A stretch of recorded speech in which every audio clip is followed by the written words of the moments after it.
guys, how you going? Wow, more camera troubles. I've just got a new camera, so hopefully this one works out. A real cheap camera from eBay. It's a Kogan camera. It's absolutely crap in comparison to the Sony that I had. But for some reason, that's only filming a black screen now. So I need to find out why that is and hopefully get it repaired because it's much better than this one. Anyway, so it's been a while since the last vids. I've got several things to do. Just a quick catch up. I'm going to show you the table that I've finished and there's terrain for it. It's a fantasy table. I'm going to start working now on a, some scenery for some 40k for another table for me. Then I need to finish up that Tudor tutorial. I'm going to make a city fight tutorial next about how to make city ruins and stuff like that for obviously city fight or any urban war game. So enough gabbling, let's get up and have a bit of a look around. Okay, so this is the new table. It's just two 4x4 boards, so I can split it into two games.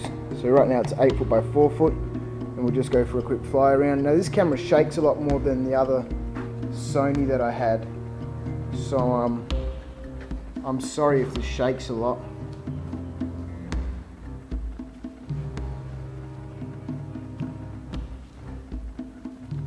But hopefully it comes out okay.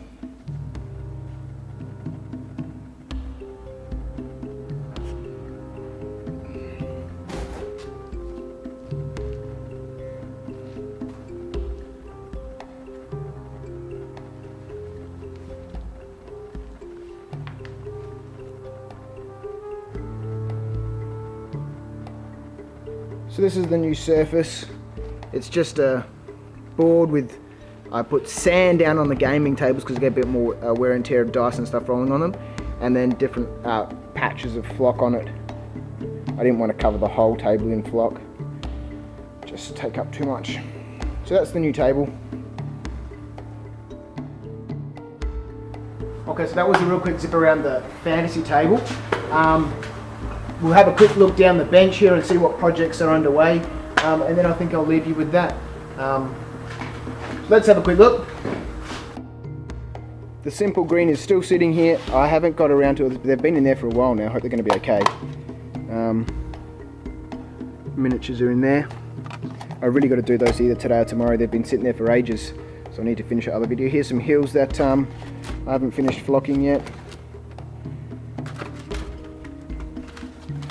Another standing stones and a big base for, I've got another altar that sits on that separate piece. Moving down, beer is always important for any type of work, or a good spirit. Here's the first thing that I'm trying to fool around with. Right now I've just got a piece of MDF board here.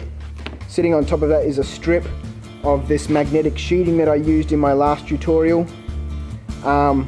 And I've just glued that onto the base here. I painted it, I laid down some flock, and then underneath these tree stands, which I've glued onto a base, I am putting a magnet and sticking it on here.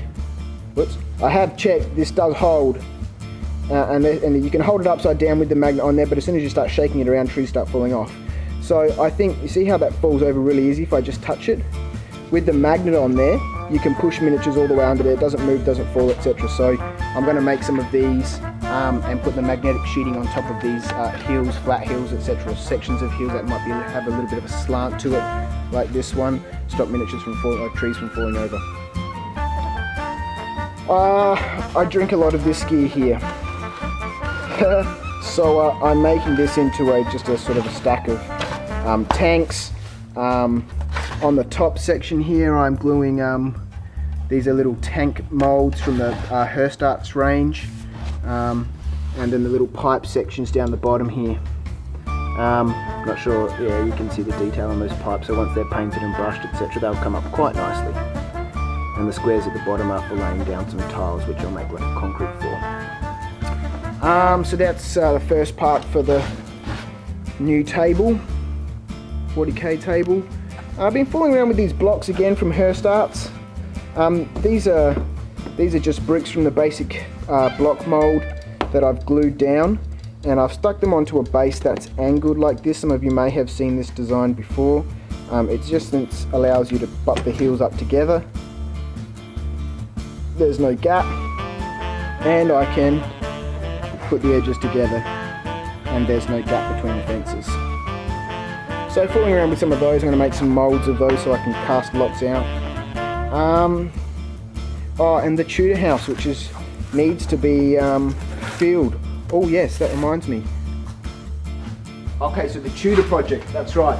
I made together this piece. I'll do this video next. I'll do it today. I made this little piece here. It's just a piece of cardboard, some sort of packing box, and I've made several sections on it. And I'm just going to show you different methods for doing different sorts of plaster effects inside these. I mean, the process is exactly the same as putting it onto this building here, except I'll be holding the building like this, or I'll be holding this piece here. So it's exactly the same. The process I'll use will be exactly the same. This will be my demo piece, and I'll finish this later. Okay, so thanks for watching, guys.